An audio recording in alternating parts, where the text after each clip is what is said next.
Hello friends, आप सबका स्वागत है आपके अपने यूट्यूब चैनल यूपीएससी गुरु स्टडी पोर्टल में। आज मैं आप लोगों को मेंस की तैयारी बताऊंगी और आज से हम मेंस की तैयारी जो है स्टार्ट करेंगे। तो मैंने पहला जो है कि फर्स्ट पेपर लिया है जो हमारा होता है एस्से का, और एस्से बहुत इंपॉर्टेंट है। जैसा कि आप जानते हैं कि आपकी स्पीड होनी चाहिए अच्छी लिखने की, और आपको जो टॉपिक दिया गया है एस्से का आप उसमें से चुनना है। आपको ऑप्शन दिए जाते हैं, ऐसा नहीं है कि सारे ही करने होते हैं। 2 पार्ट में होता है और आपको 2 ऐसे करने होते हैं, तो आपको ऑप्शन देखने हैं। आपने टॉपिक पसंद कर लेना है कि कौन सा टॉपिक पे आपको ऐसे लिखना है, और जो निबंध आप लिखेंगे उसी पर जो है केंद्रित रहना है। आप लोगों को अटकाव नहीं करना है अपना, जो टॉपिक आपने चूज़ किया है ऐसे का उसी पर ही बने रहें, और अपने विचारों को सुनियोजित रूप से जो है व्यक्त करना है और उसको संक्षेप में लिखना है। प्रभावी और सटीक अभिव्यक्ति के लिए जो है इसमें आपको अंक मिलेंगे। तो चलिए, आज मैंने एक ऐसे लिया है, इम्पॉर्टेंट है मेंस 2026 के लिए। ठीक है, तो हमारा टॉपिक रहेगा इसमें पहला है ये, सुविधा की वास्तविक कीमत प्राय अदृश्य रूप से चुकानी या चुकाई जाती है। ठीक है, ये हमारा ऐसे है।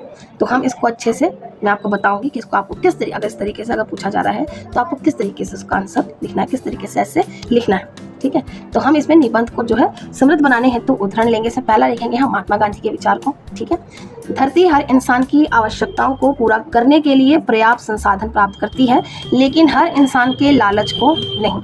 अब लेते हैं हम यहाँ पर एक और है विचार। जितने भी आपको इससे रिलेटेड अगर विचार मिलते हैं तो आप पहले विचारों को जरूर लिखना है। जैसे पहले मैंने महात्मा गांधी लिया है। सेकंड यहाँ पे रेचल कॉर्सन है, प्रकृति में किसी भी चीज का अकेले कोई अस्तित्व नहीं है। E.F. शुमाकर का विचार है यहाँ पर, कोई भी बुद्धिमान मूर्ख चीजों को बड़ा और अधिक जटिल बना सकता है। हेनरी डेविड थोरो, इंसान अपने ही बनाए उपकरणों का गुलाम यानी कि उपकरण बनकर रह गया है। अब जानते हैं प्रस्तावना, इंट्रोडक्शन पे आते हैं इसके।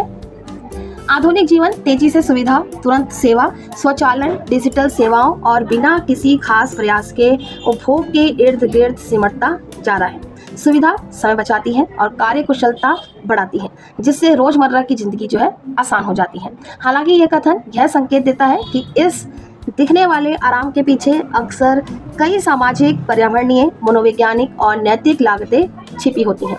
ये लागतें अदृश्य, जैसे कि यहाँ पे अदृश्य देखिए इस तरह का शब्द आया, तो आपको जो है वहाँ पर कोमा करके लिखना है। ठीक है, इससे आपको पॉइंट अच्छे मिलेंगे। उनको लगेगा कि हाँ ऐसे इन्होंने बहुत अच्छे से तैयारी करी है और अच्छे से लिख रहे हैं। कहीं भी अगर इस तरह के मतलब वर्ड्स, मैं ये नहीं बोलूँगी कि यही वर्ड है, लेकिन आपको लगता है कोई भी किसी भी टॉपिक के ऊपर ऐसे आ सकता है, लेकिन आपको लगता है तो वहाँ पे आप उसको कोमा मिलेंगी। इसलिए बनी रहती हैं क्योंकि उनका भार श्रमिकों, पर्यावरणीय तंत्रों, भावी पीढ़ियों तथा मानव कल्याण पर स्थानांतरित कर दिया जाता है। अब जानते हैं दार्शनिक और नैतिक आधार इसी के अंतर्गत, और इसका पॉइंट रहेगा आराम बनाम जिम्मेदारी।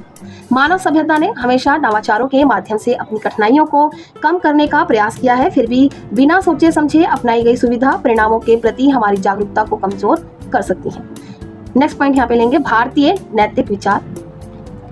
ये जो ऐसे है जिसमें पॉइंट भी जो लिखे हुए हैं ये इसी टॉपिक से रिलेटेड है। ठीक है, आपको ऐसे के जो टॉपिक रहेगा उसी से रिलेटेड लिखना है, उसी पे केंद्रित रहना है। ठीक है, अपरिग्रह का सिद्धांत यानी कि उपभोग में संयम, अत्यधिक और गैर स्थायी यानी कि असंतोषजनक इच्छाओं के प्रति आगाह करता है। गांधी जी ने सादगी को एक नैतिक और पर्यावरणीय गुण के रूप में महत्व दिया था।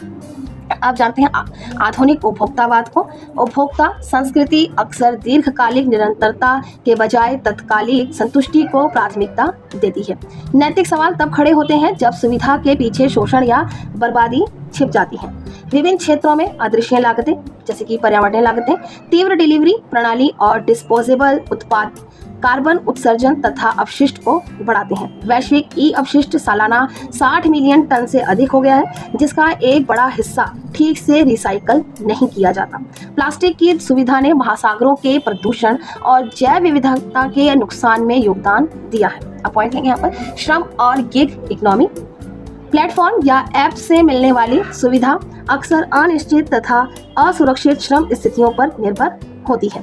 डिलीवरी और गिग वर्कर्स यानी कि अस्थायी अनुबंध आधारित कर्मचारी को लंबे समय तक कार्य करना पड़ता है। उन्हें सीमित सुरक्षा मिलती है तथा वे एल्गोरिदम के दबाव का सामना करते हैं।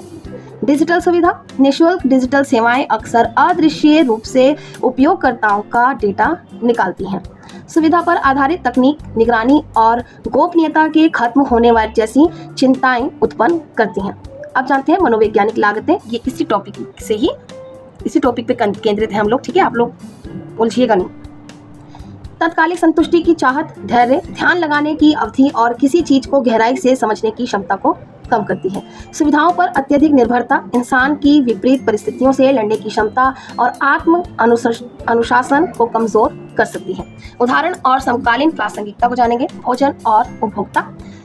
प्रसंस्कृत और तुरंत तैयार होने वाले भोजन की संस्कृति उपलब्धता तथा पहुंच में तो सुधार करती है, लेकिन यह स्वास्थ्य संबंधी समस्याओं एवं जीवन शैली से जुड़ी बीमारियों को बढ़ावा देती है। अब जानते हैं शहरी जीवन शैली। कारों पर अत्यधिक निर्भरता वाली सुविधाजनक जीवन शैली प्रदूषण, ट्रैफिक जाम और गतिहीन यानी कि शारीरिक रूप से निष्क्रिय जीवन शैली को जो है बढ़ावा देती है। कृत्रिम बुद्धिमत्ता यानी कि एआई से मिलने वाली सुविधा मानवीय प्रयासों को कम तो कर सकती है, लेकिन साथ ही यह तकनीक पर हमारी निर्भरता को बढ़ाती है और नौकरियों के छिनने का जोखिम भी जो है उत्पन्न करती है। ये लागतें अदृश्य क्यों बनी रहती हैं, इसके लिए भी लिखेंगे हम पूरा इसमें। परिणामों से दूरी। उपभोक्ता प्राय पर्यावरणीय क्षति या श्रमिकों के शोषण को प्रत्यक्ष रूप से नहीं देख पाते।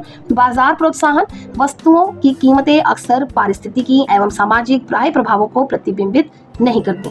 प्रौद्योगिकी अमूर्तन। जटिल आपूर्ति श्रृंखलाएं वास्तविक मानवीय और पर्यावरणीय लागतों को छिपा देती हैं।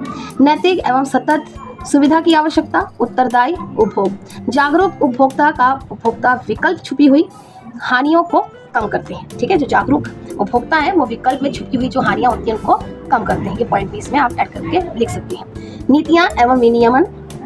श्रम सुरक्षा, सततता, मानक तथा डेटा गोपनीयता संबंधी कानून छिपी हुई लागतों को व्यवस्था के भीतर समाहित करते हैं। जवाबदेही के साथ प्रौद्योगिकी। नवाचार को दक्षता के साथ साथ नैतिकता और सततता के संतुलन को भी सुनिश्चित करना चाहिए। नैतिक समन्वय। सुविधा जीवन को बेहतर बनाती है, किंतु अनियंत्रित सुविधा पीड़ा और शोधक का बोझ दूसरों पर डाल देती है। वास्तविक प्रगति के लिए इन अदृश्य लागतों के प्रति जागरूकता आवश्यक है। सतत समाज वही है जो सुविधा और उत्तरदायित्व के बीच संतुलन स्थापित करते हैं। अब जानते हैं पूरे ऐसे का हम एक निष्कर्ष, उसको यहाँ पे हम ऐड करके मैं आपको बता रही हूँ। सुविधा आधुनिक सभ्यता की प्रमुख आकांक्षाओं में से एक है, किंतु इसकी छिपी हुई लागतों का भार प्राय प्रकृति, श्रमिकों और भावी पीढ़ियों को मौन रूप से वहन करना पड़ता है। चुनौती सुविधा को त्यागने की नहीं, बल्कि उसे नैतिक, पारदर्शी और सतत बनाने की है। वास्तव में उन्नत समाज वही है जो सुविधा का आनंद तो ले पर उसके दुष्परिणामों को छिपाए नहीं। तो यहाँ पे हमारा जो ये ऐसे था, मैंने पूरा आपको अच्छे से बताया है कि किस तरीके से ऐसे लिखा जाता है, ऐसे में किस तरीके से आप पॉइंट लिख सकते हैं।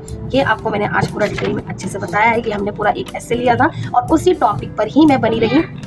आपको भी इसी तरीके से अगर कोई ऐसे आप पसंद कर रहे हैं, चूज कर रहे हैं, उसको लिख रहे हैं, तो उसी पर ही आपने बने रहना है। उसी से जुड़े हुए टॉपिक ही जो पॉइंट है उनको ऐड करके लिखना है। लेकिन सबसे पहले जो उससे रिलेटेड अगर विचार दिए गए हैं उन विचारों को आप लिखिए, वो बहुत जरूरी है, वो आपकी नंबरिंग को स्ट्रांग बनाएगा। तो चलिए मिलेंगे कल एक नए ऐसे के साथ, तब तक के लिए आप सबको मेरी शुभकामनाएं।